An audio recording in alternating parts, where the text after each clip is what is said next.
প্রাঙ্গণে আর কারো গায়ে যেন একটি হাত কেউ দিতে না পারে।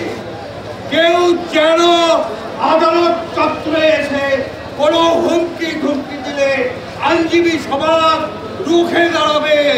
এখানে আর কোনো একটা পরিচয় নিয়ে সেটা হলো আমি আইনজীবী, আমি আইনজীবী, আমি আইনজীবী। আজকে আমরা দিনাজপুর জেলা আইনজীবী সমিতি, আমাদের আইনজীবী সমিতির ব্যানারে আমরা বিক্ষোভ করছি। আমরা আইনজীবীরা এর তীব্র নিন্দা জানাই। আমরা এই ইসকনকে আমরা মনে করি যেহেতু সকল পর্যায়ে দিক থেকে আসে যে ইসকনের এই কাজটি করতে পারে, কারণ তন্ময়কে তাকে ধৃত করার প্রতিবাদে তারা একটা মনে আছে যে সন্ত্রাসী এই কর্মকাণ্ড চালিয়েছেন বলে বিভিন্ন মিডিয়া বিভিন্নভাবে তার দিকে আঙুল তুলে কথা বলছে। তারই ধারাবাহিকতা আমরা বলতে চাই, এই ইসকন যদি কাজটি করে থাকে তাহলে অবশ্যই ইসকনকে দ্রুত স্বল্প সময়ের মধ্যে আইনের আওতায় এনে এবং এটাকে বাতিল করা হবে। আমরা জানি যে চিটাগাংয়ে একজন আইনজীবী তিনি একজন সরকারি কর্মকর্তা, ওনাকে নৃশংসভাবে এই সন্ত্রাসীরা হত্যা করেছেন।